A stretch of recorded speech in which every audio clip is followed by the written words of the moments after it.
So we're live.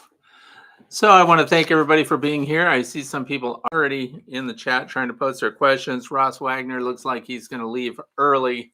I have to start with my usual spiel, of course. So, hello and welcome. Happy Friday. Today's Friday, September the 26th. This is Backyard Beekeeping Questions and Answers, episode number 325. I'm Frederick Dunn, and this is The Way to Be, the last way to be of the month. So the month of September is over with, basically. And because it's live, we don't have the same normal list of comments that are going to be made and questions that are going to be answered during this live session. So you're going to have to just kind of check the session after the fact if you're not here with us. And I appreciate those that are here. And I do have the questions, but let's talk about the weather because that's what everybody wants to know about. Well, everybody, a lot of people do. It is 72 degrees Fahrenheit right here, which is in the northeastern part of the United States, state of Pennsylvania, northwestern part of the state of Pennsylvania. 72 degrees, that's 22 Celsius, by the way, 72% relative humidity. So I notice there's not a lot of bearding going on today. That's good news because we don't need it. We've had a lot of rain recently. The UV index is 6, like that matters because after the fact, what will you care? Air quality is good. That's good news. And the best beekeeping day for those of us who are here in this part of the United States is going to be Sunday. It's going to be nice and hot. This is crunch time. This is when so much happens in a very narrow time frame. That's why when we get these weird rainstorms and hit a sudden cold blast or something like that, it really messes things up. If you've got any kind of schedule you're trying to stick to, and I know that you want to know what's going on outside. What are the bees getting their pollen from? So the pollen report, hi. Pollen is just piling in. I don't know if that's a good thing, though. I don't really want them brooding up really strong, although nutrition has to happen, has to be at its peak, because what are they making? They're making the fat-bodied winter worker nurse bees. And those have to be the healthiest ones because they are all critical, but right now they're making those bees that are going to last all winter long. They're a caste of honeybee inside the colony that lasts longer. Keith Spellman is finally here. So welcome, Keith, and everybody else that's here. I appreciate it. Let's think about what's going on outside. And of course, it's going to be different where you are, but I'm just going to give a rundown of what's happening in my neck of the woods. Goldenrod is still kicking. I'm really surprised. It looked really bad during a recent rainstorm. Everything seemed drab and brown, but as soon as the sun came up and things dried off, the bees were right back out there. So goldenrod is fantastic. Maximilian this year is doing fantastic. So the Maximilian sunflowers, I don't know what's going on with it. Lots of bees on it and everything else, but the pollen quality on the Maximilians has a low amino acid profile. So in other words, it's not fantastic. It's not a complete food for your bees. But think of it as a buffet. We want our bees to get a little bit from everything so that they will benefit because guess what? There's a medicinal value to sunflowers like the Maximilian. And so even though the total protein might not be that great, it benefits them in other ways, like dealing with nosema and stuff like that. Goldenrod, high value. Cosmos, pollen and nectar, those are still holding out and they'll still be good right up until winter comes. So after the first frost is when we start seeing those back down. The other thing is marigolds. I'm paying attention to marigolds. The really tall ones. They're like 4 feet tall. They're all over. And I'm going to plant a lot more of those next year. It won't be a substitute for something else I've planted in the past, but we're going to definitely put in the work on probably a 700-foot long patch of marigolds, the tall ones. Because honeybees are doing fantastic. They're all over them. So, and by the way, I need to recognize Ross Wagner for giving me $10. Thank you, Ross. So just before I get started on the questions that you guys are posting, Clover, that's doing great. Clover just keeps running and going. So if you've got open spaces and you can't grow trees and vertical gardens and things like that, Clover should be where grass normally is. It's fantastic. And a little tidbit of information that's kind of interesting here. A lot of people complain about ants getting into their hives and eating their polystyrene insulation and things like that. And when they put layering, like when they're insulating this time of year, ants set up shop right between the hive and the insulation. But while I was laying in the grass, as most people do, I'm sure you all do, so I could get eye level with the ants because there's a swarm happening, ants swarm. And the chickens all ran over and ate all my ants. So now that's a little bit frustrating. However, I think that they are actually controlling the ants on a lot of my beehives. The ants don't even get a chance to get established because the chickens stand right there and eat them while they try to go up the legs. Do your chickens do that? I don't know. So let's get right into this since Ross fronted with a very nice donation. We're going to start right off with him. He's in southwestern Wisconsin, has one hive in a 3 deep, one super setup. They wanted to reduce to a 2 deep, one super. That frames, what frames should I prioritize for leaving for the final configuration? So this question that Ross has is something that a lot of people are dealing with right now. How to condense the hive. First of all, there's a lot of bees in there, so it seems counterintuitive to jam them up. We want to get them out of the box. I use escape boards. So I use Ciracel escape boards. They're my favorites. You can even make your own. I'm sure there's lots of YouTubes on that. And we need to get the bees out of the top boxes. Now, what we do is similar to what I have done in the past and referenced in the past, which is make maximum use of the space that the bees will be in going into winter. So if you've got the number 1 and the number 10 frame, usually like the outside of those frames does not have a lot of drawn comb, maybe even doesn't have capped honey in it. So when we find full deep frames of capped honey, we fill those partially filled frames, we swap them out and put the full frames in their place. And then often people will say, but then they don't even eat the honey that's over in the first frame and the 10th frame or the first and the 8th, however many frames you've got in your box. That's true too, but it counts as insulation. And on those warm days, those weird warm days that we hope we actually don't get too many of in the wintertime, because let's face it, we want our bees to get into a state of torpor and stay there. That's when they economize the best. So when they spread out and they have access to that, we need that condensation inside the hive so they can get into those frames and consume it. But that's what I do. I swap full frames for partial frames, get the partials out, full frames in. And I have a question relevant to that later on too. So it's not just Ross that has that question. Intimidate the amount of manipulation that I might be needed. The other thing is, when you're doing the frames, getting your bees off of the frame, don't upset your bees.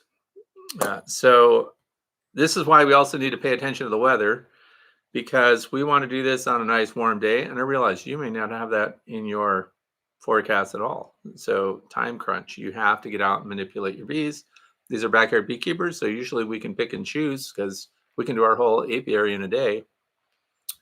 If you go out there and you start manipulating frames, pulling honey and things like that on a cloudy, windy day or on a slightly rainy day, the bees, their temperament is different.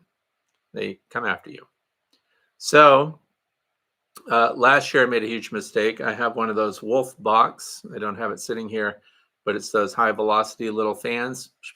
They're great for blowing a few bees off the top or a few bees off the edges when you're trying to put your boxes back so you're not smashing them. But I got excited about it. And I decided I'll just pull up these frames and blow the bees off of them and drop the bees in Hive Butler totes. It was really efficient. You turn that thing up, it blasts the air out, blows the bees off, put them in the tote. Now I have a bunch of angry bees in the air and no one could come up my driveway for about 5 days without getting a very intense response from the bees that had a pretty long memory about that. So what doesn't upset them very much? Surprisingly, picking up the frame and giving it a quick shake and shaking them off the frame does not upset them as much as hitting them with a blast of air. I don't know why, it just doesn't. And then go straight into your Hive Butler totes and stuff like that when you're harvesting. And that's the time when you're replacing, if you're packing down. I have single deeps and mediums together. That's my standard winter configuration. We're going to talk about that later as well. 21st Bee is here. Okay, so watching live from Arkansas. So those of you may remember last week we talked about 21st Bee. They got hacked, lost their channel. So I appreciate those of you who went and subscribed and helped them kind of recover and get their numbers back. So anyway, shout out about the channel, much appreciated. So let's keep that up too, by the way. If you can go and visit 21st Bees channel, not right now, after we're done with the live stream. And go subscribe and see what's going on, because it's about a very unique design of frame for your hives. I have those out in my long Langstroth hives right now. I'm going to be talking with some people tomorrow in Ohio about Langstroth style hives. And these frames come with holes already in them so your bees can travel through them. They're super rugged. Check them out. Okay. If you've got a question for me, as always, please type in all caps. Otherwise, I'll assume you are all just talking to one another, and that's fine too. That's encouraged. David is here, says, my first year with a long Lang. I have what would be your suggestions on arranging the frames of brood and stores? So this time of year, the brood is really jammed up close to the entrance, and they've got lots of resources. So it's a standard progression. You haven't, excuse me, I have a lozenge in my mouth. Anyway, there's the entrance and no other venting, the way I set mine up. That guarantees me that the brood will be here and there will be a steady progression. Brood mixed with bee bread and everything else. And then we have a partial honey with partial frame of, there might be some drones, and then there might be some other bee bread, and then capped honey. And then it progresses until you get nothing but capped honey as you go through. And then that's why when we're inspecting that hive, if we're packing them down for winter, it's a horizontal hive, so the pack down is a little different. I start at the distant frame. So entrance way over here, the last frame over here, because that's when we get into the first frames that are nothing but capped honey. And we see how many of those there are. If I've got 6 of those capped honey frames, that's for the bees. So again, what we talked about earlier with Ross is if there are partial frames between the brood and then these full capped frames of honey, we'll pull those and move the full frames of capped honey up adjacent to the brood frames. And then anything past 6 or 7 frames of capped honey is for you.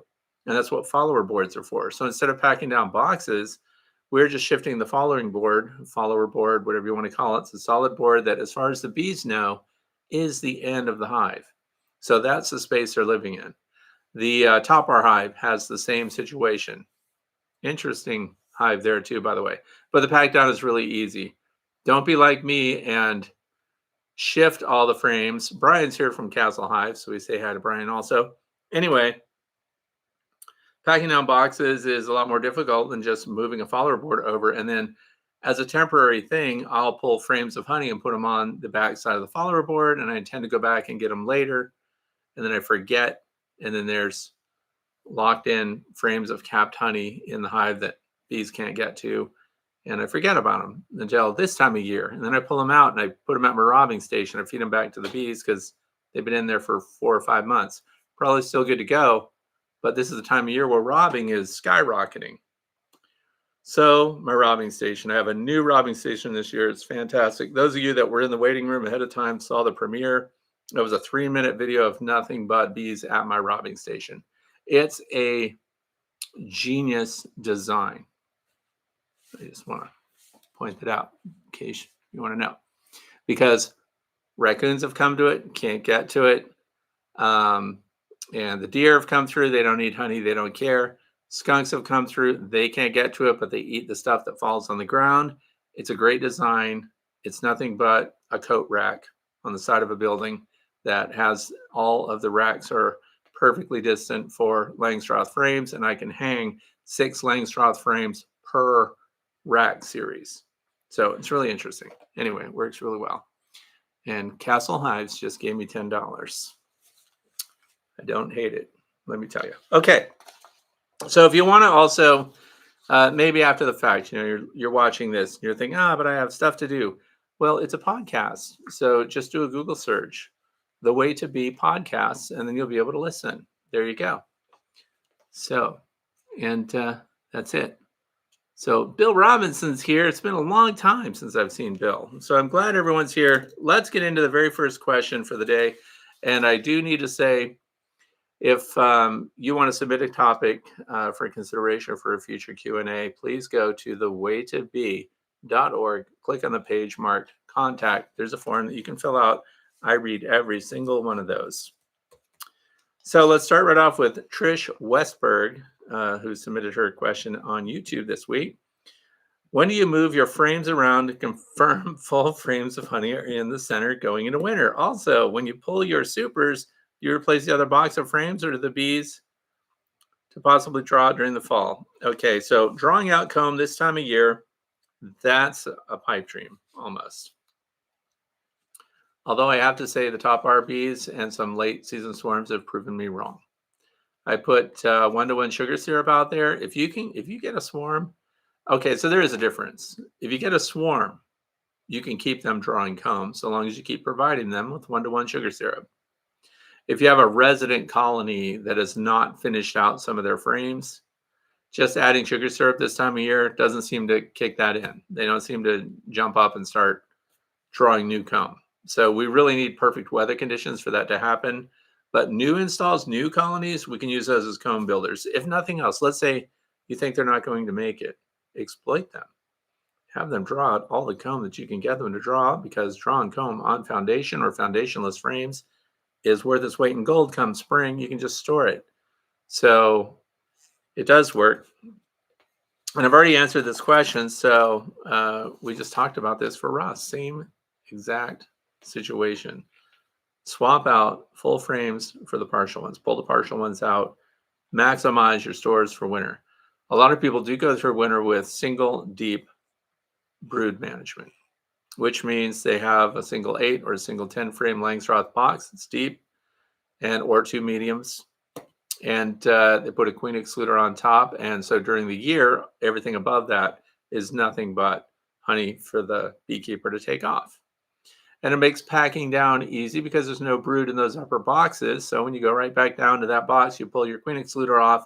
Now you have your shim of food and resources to get them through winter.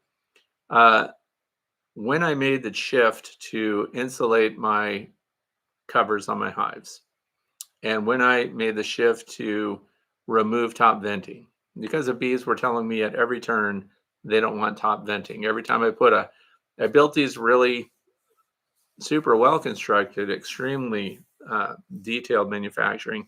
I built these supers, feeder shims on my hives, and we put some screens in them, and they plugged up the screens with propolis right away. So you don't have to think very hard to figure out the bees don't want that passive ventilation.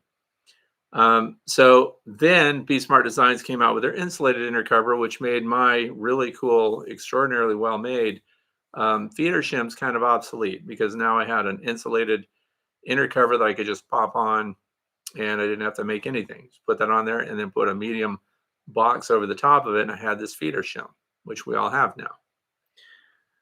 And so that changed the amount of consumption. Before I did that, 70 to 100 pounds of honey was what a standard colony, full-size colony Langstroth hive needed, uninsulated. Now they need about 35 or 40 pounds, and they didn't even use up all that last winter, and I'm in the snow belt, so it works. Let's see. I do have another written question here, but we are going to go to Homesteady Farms. I have a flow hive, mid-coast Maine, and getting ready for the winter. I'm noticing the bottom plastic catch tray has a decent amount of water in it on a weekly basis. Will that be an issue in winter? No, in fact, that's perfect. Here's why.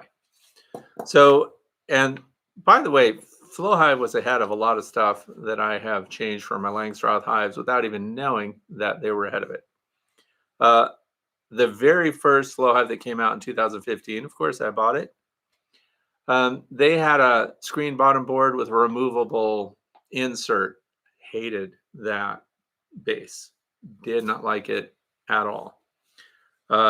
It seemed like a good idea at the time, kind of thing. So number 8 screen, and you could do Varroa counts and stuff like that. But their later iterations have a completely enclosed bottom board screen. They call it aluminium, but it's aluminum. They have an aluminum bottom. Either way works. And under that is a removable tray. And at first they had these white trays that were actually kind of brittle. So they kind of broke up. They had partitions in them. They didn't last a long time. So I still have some around, but they even upgraded their trays. Now they're this off yellow color, much tougher. They have ribs in them. So if there's liquid in them, it doesn't all go forward or all go back. It stays in each little segment. So moisture does build up in there. This is a fantastic advantage, and here's why. We can pull that out, rinse it off, and put it right back in and get rid of the moisture. If you have a solid bottom board, and let's say somebody made a mistake, and when they put together their hive, they, instead of tilting slightly towards the entrance with a solid bottom board, they kept it pretty much flat or slightly tilted it in the other direction to the back. Huge mistake, particularly going into winter. The condensation that forms inside your hive, that goes down the side walls, now pools on the bottom of your hive on that solid bottom board. So if you don't tilt it slightly towards the entrance, it has nowhere to go. It stays in there, and that creates mold, mildew, and all kinds of problems. The screen bottom boards with a removable tray underneath lets you clear that out, and you get a passive mite check out of it. You can find out how many varroa mites are in there, what other kind of critters are living in it, and it's very easy. So I actually buy extra trays. I power wash all my trays at once, but when I'm out pulling the tray that's under the flow hive there, I just stick a clean one in right away, and we are taking moisture away. So it prevents moisture from pooling inside your hive, so it's fantastic. Apame hives are also screen bottom boards. I'm always forgetting to pull those, and because it's plastic, I don't know why, it just skips my mind. I forget that I can pull a tray, clean it out, and put that back in. So even during winter time, yes, you'll pull those because there's a lot of detritus down there that, again, otherwise would just be inside the hive sitting at the bottom, waiting for a warm enough day for your bees to do the clean out. This way it goes through the screen and you can do the clean outs, and it gives you something to look at in winter. Go through your stuff at the bottom. So I hope that answers the question. So it's not an issue. It's a benefit that you can remove it because that water collects there no matter what kind of hive you have. Even these fully insulated hives have condensation in them. So moving on. Okay. Keith Spillman says, recently a speaker mentioned that small hive beetles join swarms and go to the new location. Do they do this on purpose or just get caught up in the exodus?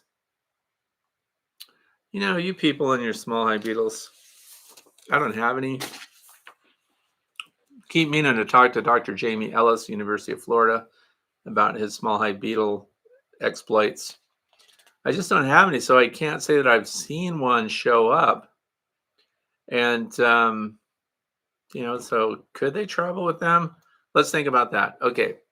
I have an idea. I mean, obviously I can't play with small hive beetles because they don't have, but here's what I'm thinking about. Keep in mind that small hive beetles are pheromone based. They chase after pheromones and smells, things they like.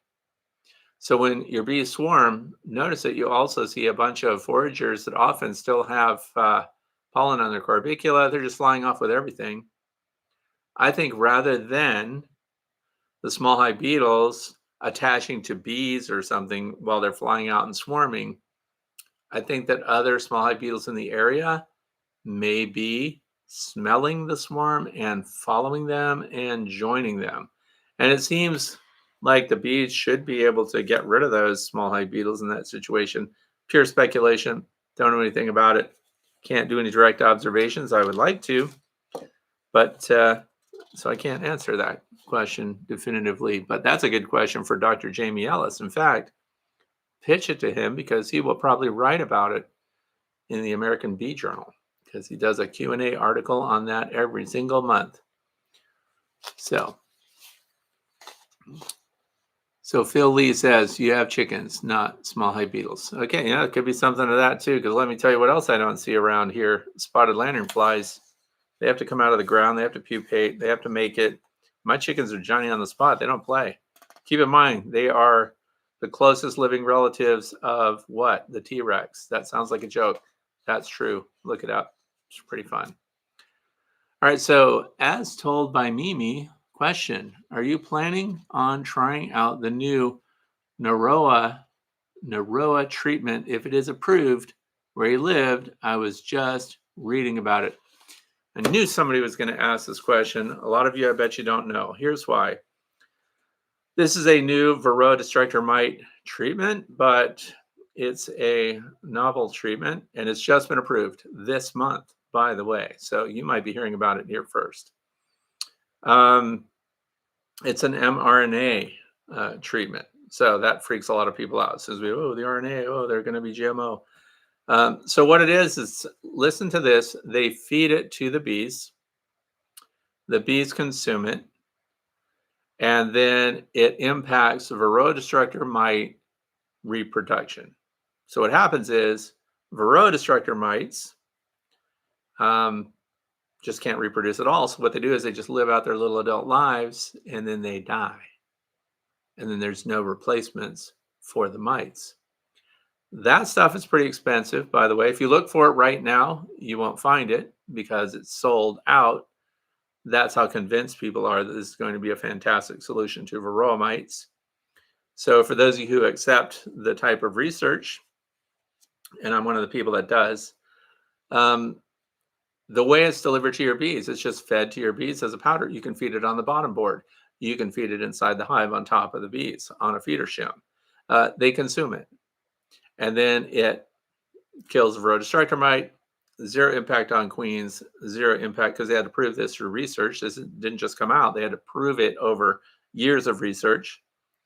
It doesn't kill your queens. And it's not temperature dependent. Anytime your bees are prone to eat, it works. So you're going to be hearing a lot about it. And if you do a YouTube search right now, you won't find anything because the influencers don't have it. So it is a proven thing. The studies are published. It just got approved. And that stuff is pretty impressive. And for those with deep pockets, I suppose, or who can make deals on it, I suppose. But it wipes out. In other words, what's the efficacy? 100%. 100% of the offspring do not develop. Interesting stuff. So I'm interested that As Told by Mimi even knew about that. So do a deep dive, go search for it. And here's Castle Hives. They has lantern flies here now. So Brian is in competition. He wants the lantern flies. I've just willed them out of my area. I was also talking with, and that's, by the way, I'm joking. I don't believe I have the power to drive something out just with my thoughts. But I was taking pictures at a local winery, and we were out in their vineyards. And I was asking about the spotted lanternfly because I thought it'd be cool if we could get a few of them in our pictures. They don't have them. And so among the growers out here in Northeast Pennsylvania, which is weird because it's in Northwest Pennsylvania, but it's called Northeast, the vineyards there, they're not seeing the spotted lanternfly succeeding, which is weird because it's in the county. There might be something about wintering over, and the adults don't winter over, the offspring do. So they lay their eggs this time of year, and those have to survive winter. And so I don't know how cold. I think if it gets below, if it 15 degrees below Fahrenheit sustained, kills them. Well, we get that here, so I think that may be a reason why. So Jose says, what is your strategy for packing down your hives? We just talked about it. You're going to have to watch the replay because I do have pictures too to show. So one more question with the flow hive in Maine. Should I do any insulation underneath it, or is the plastic tray enough bottom board for winter? Okay, so I can say that. I don't want to turn this into a full-on flow hive discussion because a lot of people are very incensed about any discussion about flow hives. So we'll talk about any bottom board that is not insulated. Even I have bottom boards that have metal trays. So at the bottom of the hive, not a problem at all, not insulating it. So long as it's enclosed and the wind just can't blast up in there. There are people that absolutely dig in and say they have open screen bottom boards and the worst possible weather and everything's great. I personally would not do that, but I don't think you have to go the extra yard. Insulating the top gets priority. So directly over the top of your hives, number one for insulation. If you're going to add anything beyond that, down the sidewalls. Look up something called hive huggers. That stuff's expensive, but it's super insulation. So the R value of that stuff is much higher than other material, and it can take exposure and everything else. So the need to insulate the bottom, last thing to consider. Here's what I do and where my logic lies. Year after year, I've done incremental changes to the hives to see how they make it through winter. So there comes a point where you hit the level of diminishing returns. In other words, the amount of work that you have to do for what the benefit's going to be gets reduced as you hit a point where, with the insulated inner covers and some insulated caps that I have on my hives, and I also have insulated hives. So I have the Layens hives insulated with sheep's wool. I have the Apame hives, which have their own insulation, just the way they're built. I tried Lyson hives. I don't use those anymore. And those were insulated, even the bottom is polystyrene. And because those that were just 3/4 inch pine or cedar or whatever they happen to be had the same results in spring as those that were heavily insulated here where I am. Now, this can be totally different. If I lived in the Klondike where Etienne Tardif lives, then he has to insulate everything or he'd have no bees. So even he says there's a limit to how much the insulation benefits the bees. And after that, it does not improve their survivability or winter climate at all. So where I am, because I have strong spring colonies, because they're brooding up at the right time, they're not demonstrating stress that would show that they're too cold or something like that. I've stopped. So I don't insulate the sidewalls. I don't care about insulating the bottom. I care about enclosing the bottom so that the bees have control over how they move air through the hive. So that's where that comes from. So Ribbity Reptiles says, you seem to like gadgets. Why haven't you tried Broodminder stuff yet? I have a whole box of Broodminders sitting 10 feet from me right now. So why I don't use them is because, and here they sit, and I know somebody's going to write me and say, if you want to give them away, I'll take them. No, because I intend to use them. I want to know the temperature and humidity. I wasn't real impressed about the weight scale, system. Like, why do I need that? You have to think about, and I do like gadgets, let's be honest. I'm a gadget nut for photography and cinema work. I buy things I will use once and never get a return on that investment because I just get obsessed with knowing things and having some ability that I didn't have before. So using Broodminders, because I have friends that show me all their Broodminder readouts on the graphs and charts on their phones, and it's got a great app, and it lets them know exactly, when the bees are gaining weight every day and the temperature fluctuation and when the brood is low based on temperature, all these other things. It's good to know stuff, but it wouldn't change the way I manage my hives. So in other words, it's information that I can also get with thermal scans from the outside of the hive. So you have to run another app, and you have to, of course, record everything and then go and show everybody else your data. So if I were doing some kind of study that required very accurate logged data day by day, looking for consistencies across many different hives, I would use the Broodminder stuff. Sure, I would. But, for me personally, it just, the thermal scans are enough, because are they alive? Are they dead? That's where I'm at today. I want to know, where's the cluster in that hive going through winter? And last year, they were, when they should have already been up at the top, they were halfway up. So that's when I knew I was going to have a fantastic spring, because they still had a lot of food above them, hadn't even gotten close to their emergency rations. And so a Broodminder is going to give me temp and humidity and let me know again when they're brooding up, which I can do with thermals. Now, the advantage would be on insulated hives, which thermal scans, which read surface temperature, don't help with. So I can see that. But they're also going to get propolized up. They have a little battery, little tag that comes out that has a serial number on it that matches your app on your phone, so you know which colony has which number and so on. I think they're fun, but for me, I don't need that kind of detail. So that's an interesting screen name, Ribbity Reptiles. Keith Spellman, do we know how a winter bee is made, almost like a step between a worker and a queen? Has to be nutrition, right? Absolutely, it's nutrition. So I love entomologists when they have this discussion because there are those at Cornell, for example, that want this to be another caste of bee. That's how different they are. So right now we have three castes in the hive: the queen, the drone, which is the male, and then the worker. But then there are these fat-bodied winter bees that are physiologically different. So what makes them different? The nutrition that's used when they're raised. The queen does not lay a different egg, which is this is interesting. If your mind isn't blown already by the fact that a worker bee, so here's a worker egg, and then the nurse bees decide, hey, we need a queen. They take the worker egg, they build a different cell around it, and they feed it copious amounts of proteins, right? I'm just going to call it that. Um, it's very complex, and people like to give very simple. I'm not even competent to explain the composition of the food that they're giving them.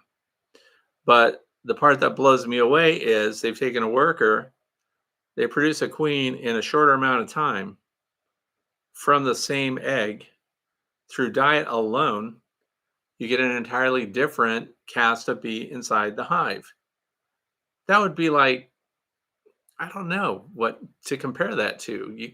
Could you imagine if you could do that with people? You could change this kid just by how you feed or what you feed, and they come out totally different. That's what we're talking about. The fat-bodied winter bees can store fat in their head. They store fat in their thorax, where other bees can't. They store fat in, of course, their abdomen, which most bees do. Not only that, they become this mobile resource that can care for and feed new brood without bee bread in cells, without all the resources stored all over the hive. They carry everything with them. That's why they have these big fat stores built into their bodies. They're physiologically different from a normal worker honeybee. And instead of living 6 weeks, they're living 8 months, 6 months. It just depends, again, on their nutrition. That's why I said at the beginning of today, this nutrition that's coming up right now, what's going on this coming week where I live, is going to establish how healthy your fat bodied winter bee stock is going to be. So it's really, really important. So, how they're made, I'm sure a lot of people looking into it. This becomes, I think, the idea of how they're made. How practical is the knowledge, right? So, I like to know things just for knowing things. I have to give a presentation tomorrow. I'm about to unload a bunch of information that is not going to improve their beekeeping one bit, but it's going to be exciting to know. It's fun stuff to know. So it's knowledge for the sake of knowledge. If we were nutritionists and we were coming up with a special diet to create better winter bees, then we would need to know these things. We need to understand the complex composition of what's being fed that produces the best winter bee. Genetics play too. So again, it's beyond my realm. So those that I've spoken with do not know how that works. It's complicated. Yeah. So Wingrove says, LOL, fat head bees. It's true. They have fat in their heads. Okay. So Westcliff Honey Company. Let's see, feed. I'd like to use some of your above average videos and photos in a presentation for my daughter's second grade class. Is this possible? And where would I find those if so? So for Westcliff Honey Company, you have to go to thewaytobee.org, click on the page marked contact, and give me all your information. And I support education everywhere. So that's likely that I might be able to extend something to you for that. So, all right, let's get on here with and Steve Butler's got something. Do you think temperature plays a part in it? No. If there were reptiles, temperature plays a part. Temperature does not play a part in whether or not it's going to be a regular worker honeybee or a fat-bodied winter bee. And the reason we know that is because the brood area where they're developing them is 94 to 97 degrees Fahrenheit, consistent. 95 target right in the middle. And so there's not like a really hot area or something. That would have been kind of easy. There are reptiles that the gender has decided by what the temperature is that those eggs are kept at. Honeybees, nothing like that. So, all right. Moving on, Marlene Manson says, another great video. Thank you. It says, we're headed into swarm season here. Southeast Melbourne, Victoria, Australia.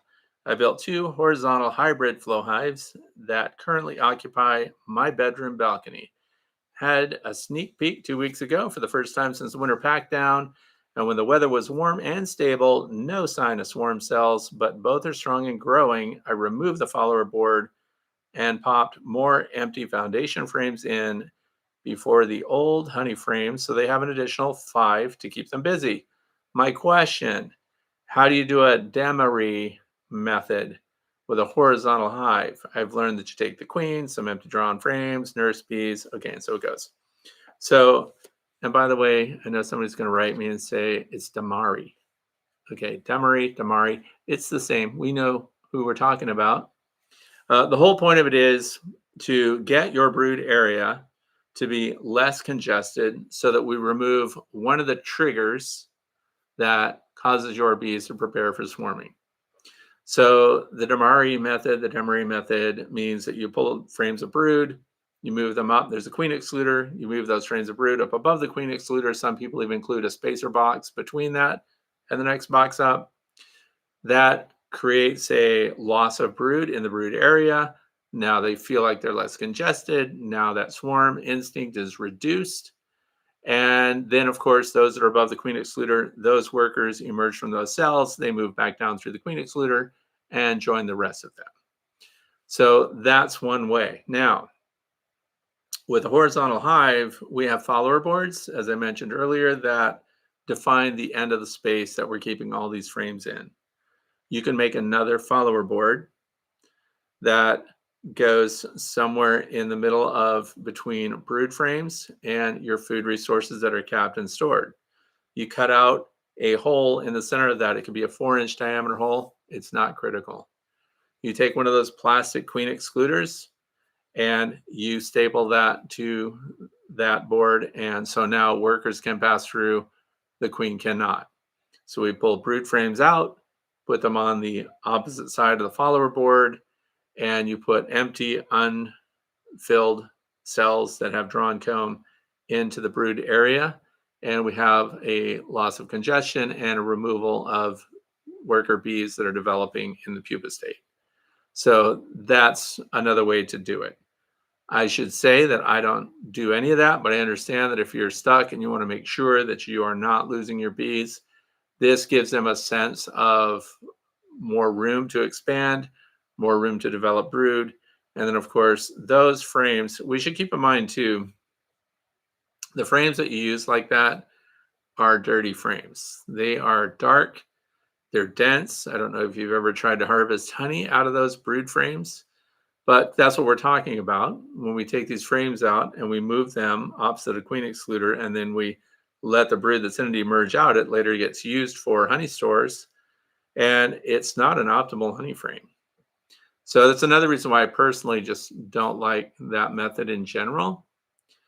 You could, and I see that you can't make splits.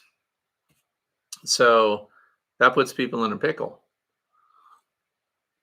So if you can't do splits, you can look at colonies that don't have enough brood. So the flip side of things. You can take brood frames out of nurse bees and fortify a weaker colony with them. And that satisfies this need for more room and reduces congestion inside the hive. So there are a lot of ways to do it, but when you stick with just a brood area, and it's growing on me, the idea of single deep brood management, because those frames just get cycled over and over for brood. You remove those about every 5 years. So after they've been used for brood for 5 years, they're almost not workable anymore, or the toxins have concentrated so much on those that we want fresh comb. But it keeps them out of your honey supers so that the honey frames that you have are nice and clean, workable, easy to uncap. I don't know if you've ever even scraped the beeswax off of an old brood frame. It's almost worth just throwing them away. You're in power wash territory. So anyway, What else we have? If anyone has a question for me, you have to type it in all caps or I'll think you're just talking to each other. So question number 3 comes from David Nequat. Okay. So this is on a video, left a comment there, where they had Africanized honeybees that were killing their livestock and stinging everybody, and they were out of control. So, and my recommendation was, of course, to euthanize the colony complete. So David says, wait a sec, if you kill the queen and inject a new queen that has already been filled with sperm, is that possible? Then those aggressive bees in that line of genetics will die, educating new queen genetic while still using those aggressive bees working for a new hive. Don't know if that makes sense. So I want to make this clear. When we have a colony that has become dangerous, I'm not talking about 5 or 10 bees, which is a lot to some people, coming at you the minute you get your coffee and you walk out to see what your bees are doing. You have them stinging you in the face. That's not an Africanized response. Africanized response is hundreds and thousands stinging your face. So when they come out, they really come out. They empty the hive. This is not a hive that I would recommend that anybody work with. I recommend euthanizing them yesterday, which I volunteered to do for the couple that I was helping out with that, but they felt confident that they would do it themselves. So, and a lot of people said, just swap out the queen. Are you serious? Let me explain the situation. He's a beekeeper, first of all. The people that had the problem with the hive, he was in his bee suit, and they got into his bee suit and stung him more than 50 times. They stung their chickens. In other words, there were so many bees on a chicken they could only see the feet sticking out. That's aggression. He couldn't go into his own house. He went down the road and they followed him more than 200 yards.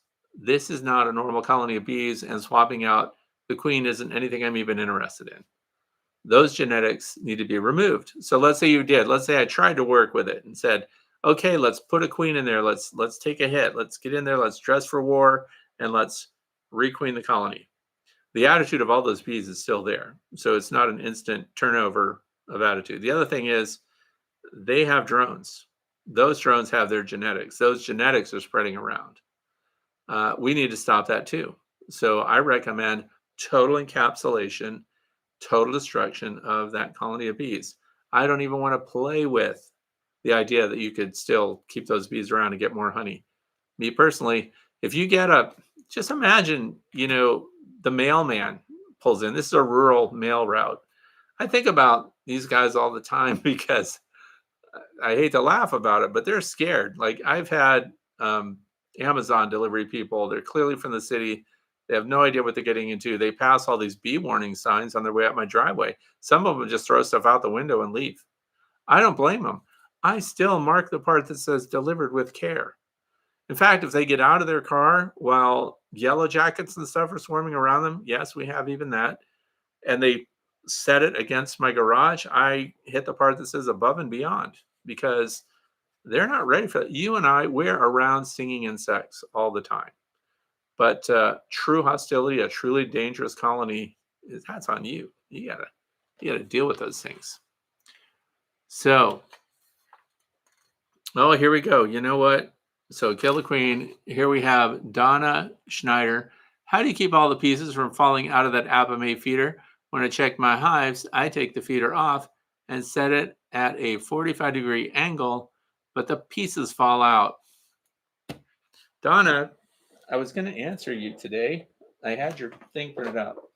Okay, so let's say I knew this question was coming. This looks like a setup. This is one of the Apamea feeders, which I really like right now.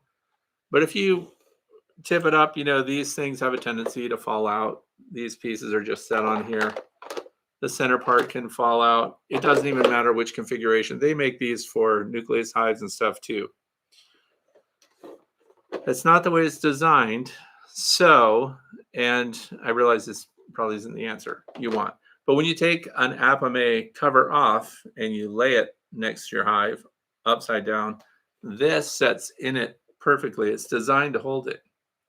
And the thinking is too that you may be at a time when you're feeding this, because these are designed for syrup.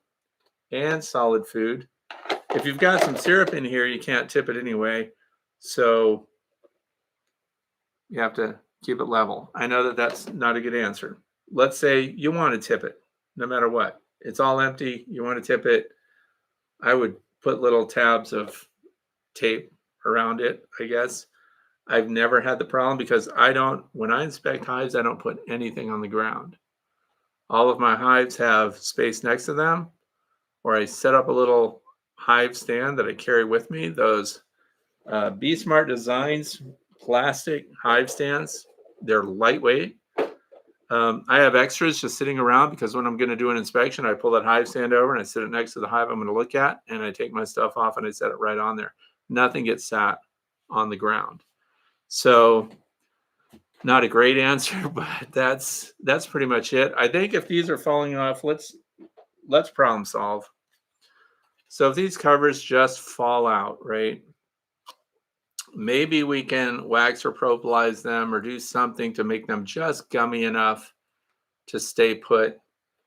But that's it.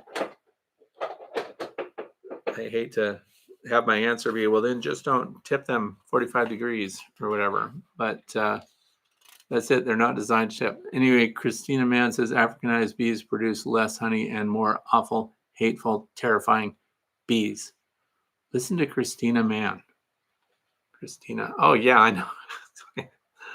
That's a new name, but I know who that is. Okay, so. All right, next question comes from Wendy. It says, good morning. I know you like the dual feed. See, listen, this is from Wendy. And so who did I had the question from? Donna.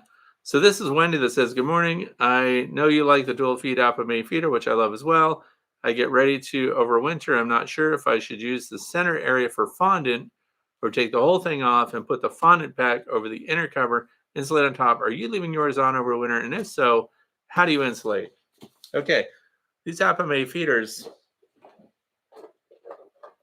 let's talk about it again. So this is where the fondant pack is going to go. Look underneath. The bees have access to this. And look where it's situated, directly in the center, where it belongs. The syrup is on the sides. So if you put fondant packs in there, which I do, and it worked really well last year. Last winter was the first winter with these. And because they've made changes. ApiMay is always changing things. I don't like, see these little dimples? Little finger grips? I don't like that because it reduces the space I have for fondant. I don't pick them up like this anyway. But anyway, those holes let the bees come up and I leave it encapsulated just like that. This is my fondant feeder. The fondant packs, let's say I had one, you would cut it lengthwise and put half a pack in and then put the other half in a Ziploc bag until you're ready for it. And it works. How do you insulate? So that's the other part of the question. What I do for insulation, I hope you can still hear me. What I do for insulation is not pretty, but it's functional. I'm going to balance this on my Dirt Rooster coffee cup. Double bubble. I also nicknamed this Billy Bubble. All right. I take 2 pieces of this. This stuff will make you look good in a selfie, by the way. It's good stuff. Now, I just lay it over the top. I don't cut it down. I let it stick out farther than it needs to. Then when I put my cover over it, it smashes everything down and creates a perfect insulated cover. It's ugly. It hangs out underneath the cover everywhere around the edges going into winter. This stuff works so well. And later, once you've done that a few times, it takes on the shape of your feeder. Keep in mind, some people also don't like these little slats in here. But keep in mind, most of that is resting on the box, so that's not open venting. The other thing is, by keeping them on all the time, your bees, again, propolize these up so they're sealed shut. There's no airflow through here. So your double bubble contours around it when you put the cover over it, and it takes on the shape of your feeder. And that's more than enough because also the cover that you're putting on, the double bubble, is insulated also. You can get something like the BMAX polystyrene covers, even though you don't have their hives. Just get the BMAX polystyrene cover, it sits on there, and you can strap it down, or you can put bricks on it. That's how we do that. And let me just tell you, it's a huge point of frustration for me when I look and I see that a colony has moved up prematurely, or we're in March or April and the weather forecast is terrible. We get snow here in April, which is really bad. So they're brooding up and they've moved to the top, and I need to feed a colony. And then I realize they only have an inner cover and an outer cover and no space to feed them anything. So I'm gradually, those things are expensive, by the way. So bit by bit, I'm buying more of them, and I'm rotating out some other insulated covers because I don't have another cover that allows me to feed liquid. There are times when you want to feed a liquid and have a solid option at the same time. And I mentioned earlier today that the Be Smart insulated inner covers changed my need for my feeder shim because I just rested a medium hive box around this and they don't fit well on here. So I used expansion foam and sealed up the inside. I also make my own wooden plugs for these because the plastic plug that goes in here, you have to use your hive tool to pry up. I don't want to, so I made my own plugs. These are still great, but you would put wintertime comes. We could put a fondant pack over this hole. Now we have fondant. Spring comes, all of a sudden you want to put a syrup on there. So now we pull that off, we put a rapid round on here, and this accommodates a rapid round. Works really great. So now we've got that. I cannot put sugar syrup and have a fondant pack, or maybe have a pollen patty on there in spring at the same time. And the guy that makes these, he's a great guy. This is a great design. There wasn't anything like it when he came out with it. But now we need to be able to feed two things at once. You can also do that. In other words, leave this opening here because remember, there's a box around it. It's insulated. We can put a fondant pack over here, and then we can set aside another reservoir style syrup feeder, but it's not ideal. So we're either feeding solids or liquids with just a single hole like this. So Apamea is killing it when it comes to their designs for being able to feed liquid and solid. Now on the nucleus hives, it's a matter of whether or not how you fix it. There's a candy plug arrangement and there's a liquid arrangement on the cap that goes in. Those cannot feed solid and liquid together. So the nucleus hives, you're picking one or the other. So for survival food, if you have to make that choice, the number one survival food for me here where I live is fondant. Through the years, we've used sugar bricks for winter emergency resource feed. But the bees that survived on that were those that were really strong to begin with. In other words, a smaller colony that was having a hard time or struggling a little bit did not recover with that. The amount of energy they use to dissolve and metabolize crystallized or solid sugar, because some people were also thinking, yeah, it works as a desiccant. It takes moisture out of the air and turns the dry sugar into solid sugar. That's like a 1% capacity for taking moisture out of the air. So now the fondant, again, these things, because they're new, so the fondant has changed that for me. I always wanted to make fondant in the past, never did.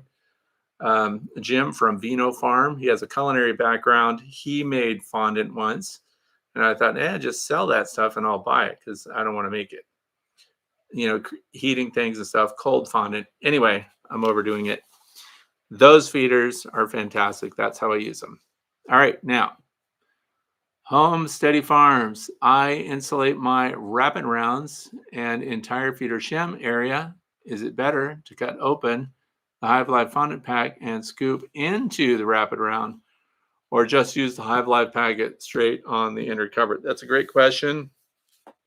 Given that choice, I put it straight on just the little hole. By the way, see, I have this handy too. This matches up with the hole on the center of the insulated inner cover. This cuts a hole on this, Put this through here, keeps it from collapsing. You see it through the back. This is what I would lay. I wouldn't even use the wrap it around. I would just put this on its own. Because the bees have cleaned these out until there's nothing left but this packet. These are the small ones, 2-pound packet. The hives that I put the 5-pound packets on, they never finished them. So, and I know, you know what, while we're talking, let's just the two of us. I know they say in spring, whatever is left over, just mix it with water and feed it back to the bees. Have you ever mixed this stuff with water? That is not easy. I need a blender or something. I was not successful in getting this to liquefy easily. So then what I did is, this is still a fresh pack, but anyway, I just cut them open, propped them up, and set them out and sprayed them with fresh water and let the bees clean them out as an open feed in spring. Keep in mind too, that's not just fondant, that is also Hive Alive. So it has all the ingredients of a Hive Alive treatment for nosema. So it is more than just fondant. So for me, those saved bees last year in particular, when everybody was losing their bees, those that had the big packets on in my neck of the woods, when spring arrived and spring did not arrive. See what I'm saying? Spring arrived on the calendar, but it was terrible. My bees did great. But if I didn't have a feeder shim on, I was losing my cookies over that. So this year, they're all going to have feeder shims. Next one comes from Nesein, Nesein. Have you heard of any results from Randy Oliver's study of the Viroxan strips as far as placement on the top of the frames? I know what he said. I don't know what he's published. I know that he said that laying those strips, for those of you who don't know, Viroxan is an extended release, saturated cardboard strip. The efficacy is really good, but of course people wanted to lay it across the top bars instead of putting them down in between the bars, which is what they got their approval for. The point is to get your bees to walk on them, contact them, and be exposed to the oxalic acid.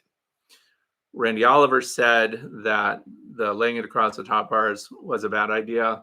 So putting them down over the frames, I don't know if he's going to publish the study or if it's just going to be on scientificbeekeeping.com.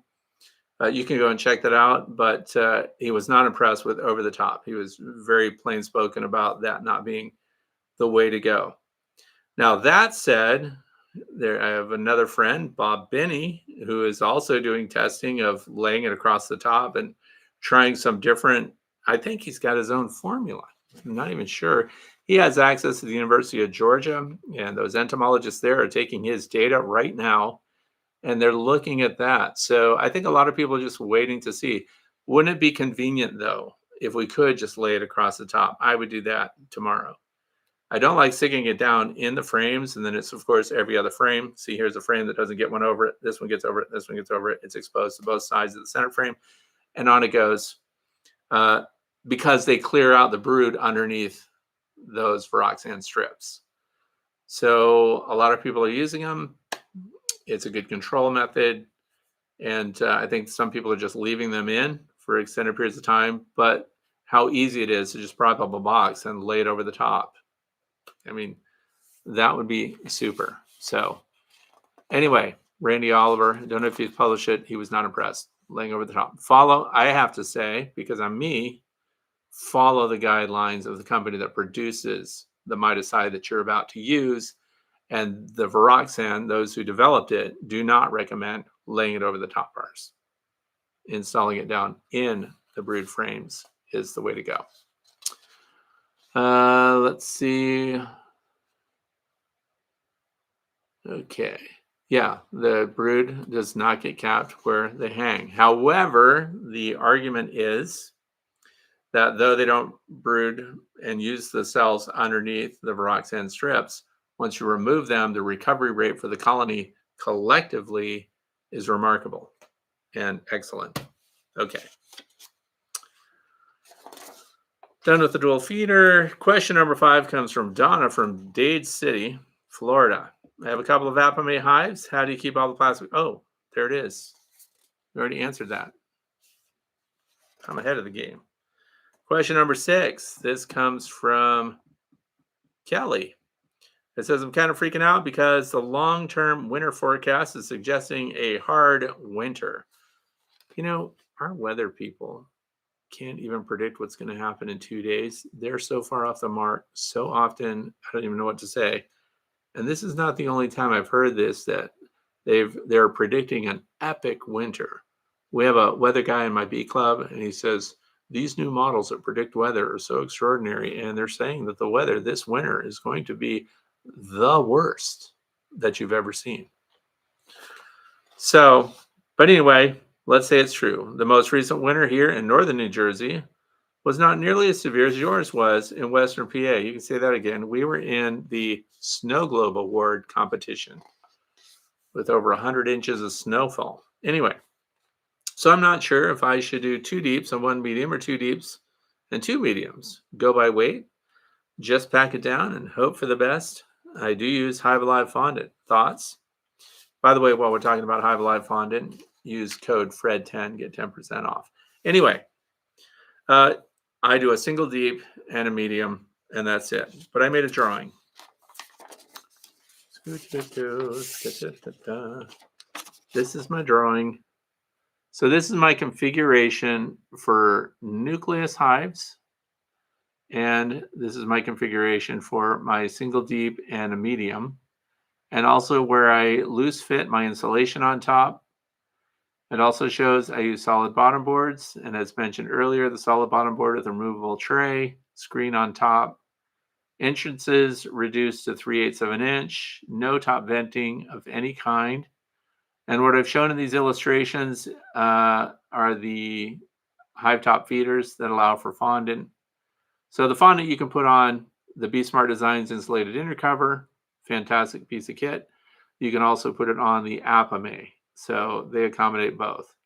I have normal 3/4 inch pine sidewalls, and these insulation caps are something I'm expanding.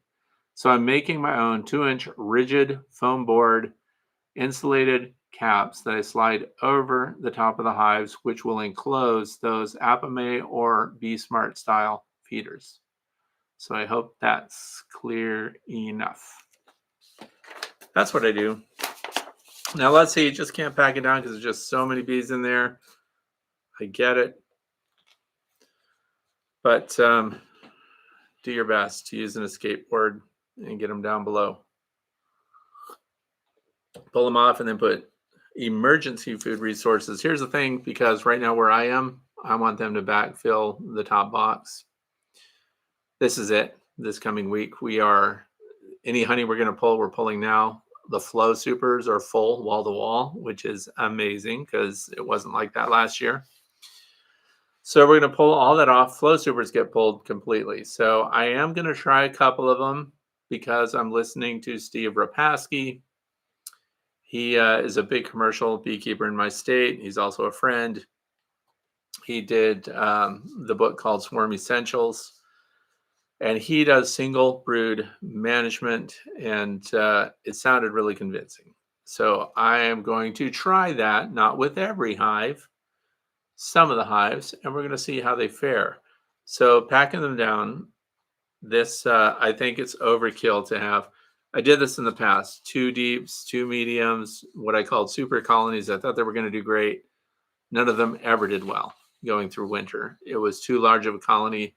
There was too much condensation because there's so much space in there that the bees were not occupying, and it was kind of a mess. So packing them down is the way to go.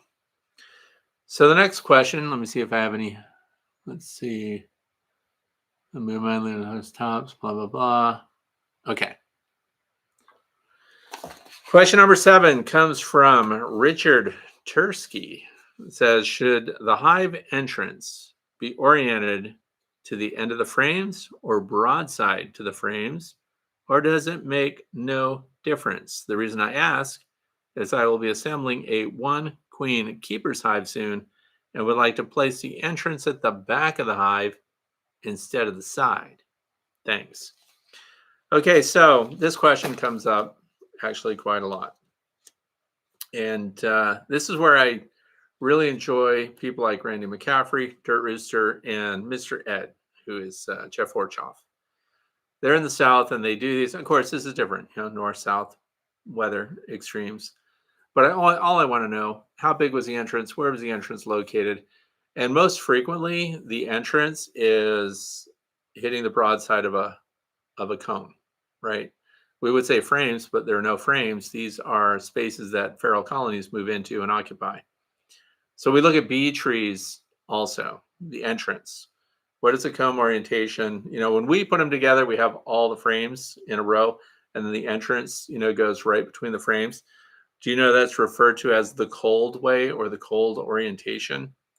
And that when the entrance feeds into the broad side of a frame, that is the warm way or the warm orientation. Isn't that interesting? So the bottom line is, does it matter? Does it make a difference? No, it doesn't. So it just has to do with configurations that are convenient for the beekeeper. That's why the long lang is a certain way, and the standard Langstroth is a certain way, and the national hive is a certain way. And so entrances coming in at the side or the end has made no difference. The reason it's called the cold way is because the air from the entrance would pass right through between frames and go right up into the colony, where if it were hitting the broadside, that broadside of the comb then would stop the airflow and prevent it from just transmitting further into the hive without the bees helping. I can find no study that shows that it makes a significant difference. Question number 8 comes from Alvin. First, I have checked, see if anybody has a question. Okay. Alvin is in Yonkers, New York. It says, hey, Fred, I have a 5-frame nuke that recently superseded their queen. I saw the new queen on Saturday. I first noticed her queen cell around 3 weeks prior to that. She still is small, does not appear to be laying. Are there still enough drones around for her to mate? Should I keep feeding or just combine them with another hive at this point? Okay, no eggs, no brood, queen, doing nothing.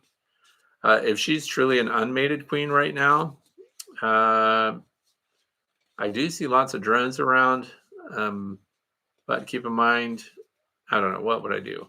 I personally, this is just my opinion, I would combine them with another colony. If you've got another colony handy, I'd remove the queen and combine the colonies. It's too late. I can't suggest that. Somebody else wrote me and said they just bought new queens right now because they had queenless colonies. I would not recommend buying queens, mated queens right now and trying to get them going in a new colony this late in the game. We're into the first week of October next week, so I just wouldn't do it. I would join them and keep them stronger. Okay. By the way, if anybody has a question for me, all caps. Okay. This one comes from Trish Saunders. This is, I'm going into my first winter with your horizontal hive design. By the way, for those of you who want to know what the horizontal hive design is, go to thewaytobee.org, click on prints and plans. They're free for you to download, and you can just use it as a starting point, or you can build them as is. If you want to have an above average life for your bees, you can do things. They're free. You cannot redistribute them, however. So anyway, my brother-in-law used cedar for wood. I put a 5-frame Italian nuke in May, south coast of Massachusetts, and the hive is amazing. And right now I have 25 frames in total. They have given me 41 pounds of honey. I see that you have the insulation in the cover. My question is, do you put any extra insulation on the outside? I have a feeling I'm not going to need it, but I wanted to ask your opinion. Right now I have 14 frames that I will leave for the winter. 11 deep frames of honey. That's too much honey, by the way. Cut them down to about 7 or 8 is my recommendation.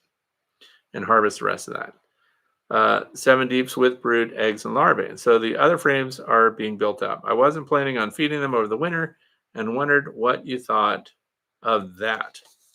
Okay, so here's the thing. I don't insulate the sidewalls because already the long Langstroth hives that my design, they are full dimensional lumber. So they're 2x12s. They're thick enough. What did make a fairly dramatic change is when I did 2 things. One, I insulated the cover. So I used rigid foam board, and then I put Billy Bubble over that, which is double bubble. And then I created a quilt out of double bubble or double billy bubble. And then I seamed it with the aluminum tape, this stuff, and I extended it out. So when I made the quilt and I made the seams, there was a little compression area, and I turned it into a gasket.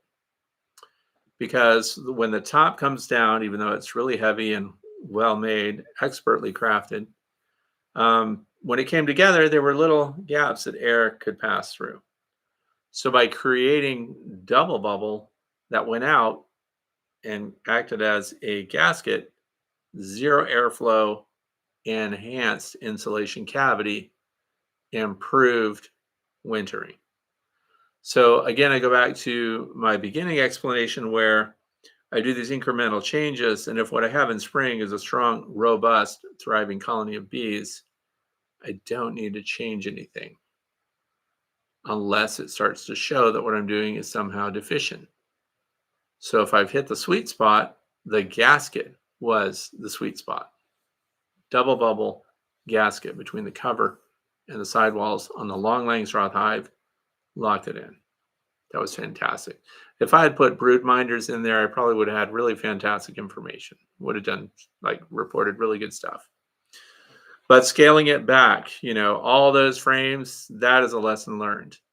You do not want to leave a whole bunch of surplus honey in a horizontal hive or any other hive, because when it's that far away from your bees where your brood is, they're not doing anything to keep it clean. So they're not keeping condensation off of it.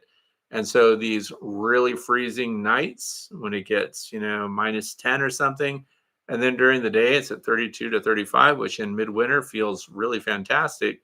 Condensation is forming on that capped honey that's far away from your bees. So try to gauge it to where you think your bees are going to be.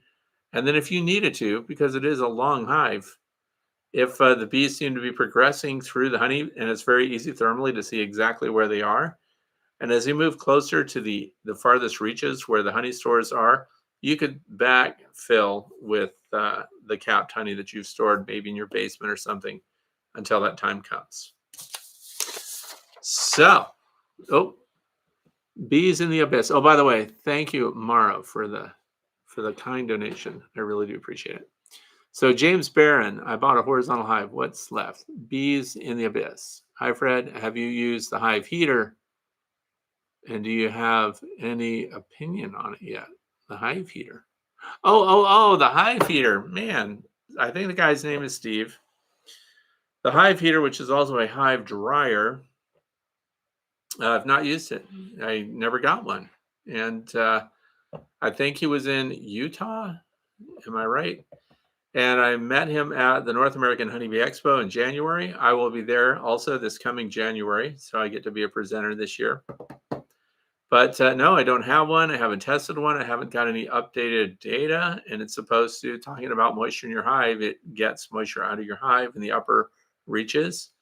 So very interesting. Again, a kind of novel approach to drying out your hive and removing moisture that, again, below the cluster your bees need, above the cluster, we don't want it and don't have one. So this concludes our time today. Unless someone has a question, they want to type it in all caps. We're going to wrap it up. Remember, this is crunch time in the United States, northeastern part of the United States. If you have not gotten varroas under control, get your mites under control if you're practicing treatment. If you're treatment free, you're going to want to make sure and clean your bottom boards and do everything you can to get your mites under control. And we're going to be packing down. So first week of October is it. If swarms show up now, I will explain that what I do is I remove the queen. I contain the swarm overnight without their queen, and then any hive I put that swarm in front of, they go into. It works every single time. So I want to thank you for being here. And if I'm seeing you tomorrow where I'm giving a presentation, I hope it's a good time, and I hope you don't regret inviting me to be there. So thanks a lot, everyone. Thanks to Keith for being my bouncer, and I hope you have a fantastic weekend with your bees and enjoy beekeeping. So.